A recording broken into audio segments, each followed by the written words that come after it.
C'est la science du traitement automatique de l'information. L'informatique, au début, elle a été utilisée surtout pour stocker de grandes quantités d'informations. Après ça, l'informatique est arrivée dans tous les domaines de la technologie. Elle est dans l'industrie. Maintenant, avec tous nos équipements qui sont connectés. On est à l'aube de l'industrie 4.0 avec de la traçabilité. Il faut tout tracer, tout ce qui est stockage de données, tout ce qui est enregistrement. Quand on parle des bases de données historiques, maintenant on parle de big data avec des choses qui sont beaucoup plus souples en termes de traitement de données par rapport à ce qu'on a connu.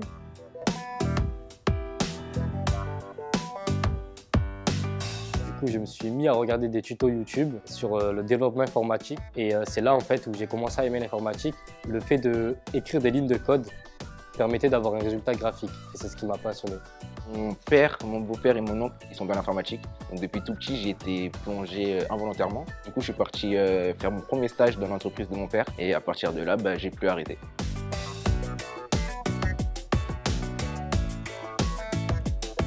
Dans l'informatique, il y a le monde du système, il y a le monde du développement. Donc dans le monde du système, ça va être des métiers de la maintenance, de l'installation, de l'étude.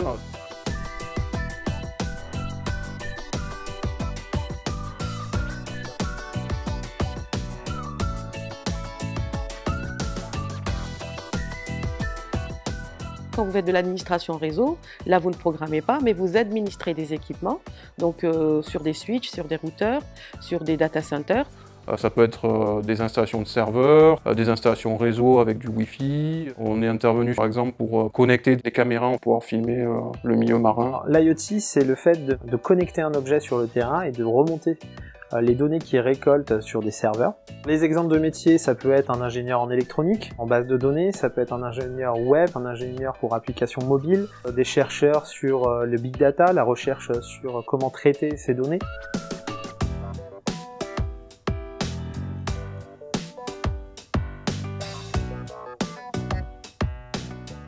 Donc le développement, l'administration, et à ça il faut ajouter les métiers de la sécurité de l'information. On va devoir mettre en place des systèmes de cybersécurité qui vont empêcher les données d'être volées et pouvoir aussi transmettre ces données sur le terrain jusqu'au serveur. Il faut que ça passe dans des tuyaux qui vont permettre de sécuriser cette donnée. Nous avons des pare-feux, de la sauvegarde externalisée, de la sauvegarde sur site, en local.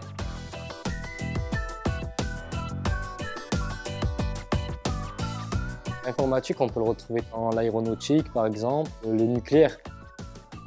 On travaille avec des indépendants, des médecins, des agences immobilières, des contrôles techniques, des professions du bâtiment. On travaille essentiellement sur la région, mais ensuite on a des clients aussi en région parisienne, sur Bordeaux, on a des clients en Corse. De plus en plus, on va vers le numérique avec des équipements connectés et des équipements qui apportent de nouvelles données aux clients utilisateurs.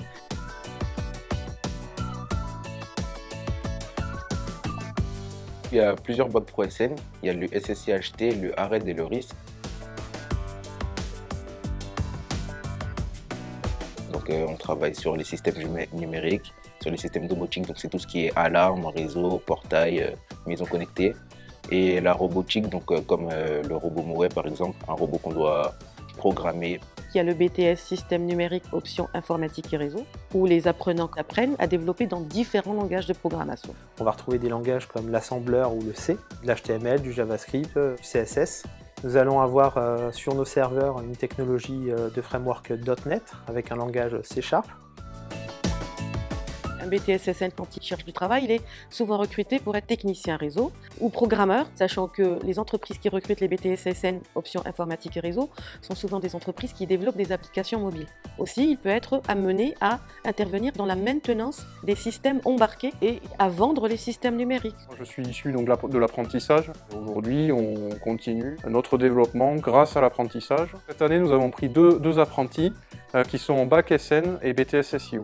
Alors en BTS SEO, on a deux options. On a l'option SLAM, qui est une option orientée développement web, développement d'applications en général. Et on a l'option SISR, qui est orientée administrateur réseau et tout ce qui est routeur, switch, donc tout ce qui est infrastructure, réseau et système. Ça peut aller jusqu'à des formations de Bac+5 pour être ingénieur, comme ils peuvent s'arrêter et directement intégrer un métier avec 2 années d'expérience. Jusqu'en 2025, il y a un gros secteur qui est en train de recruter, c'est le secteur de la fibre. On est en train de fibrer des territoires et des territoires entiers dans tous les pays. Le secteur de la sécurité aussi. Le développement, pareil, avec les 20 milliards d'objets connectés qui se baladent sur toute la planète. Moi, je ne me fais pas de soucis pour l'avenir, en tout cas. Il y a énormément de débouchés, que ce soit en France ou à l'étranger. Nous avons beaucoup d'apprentis qui ne font pas de poursuite d'études, qui n'ont même pas besoin de chercher parce qu'ils sont pris par l'entreprise qui les a déjà formés sur les 2 années.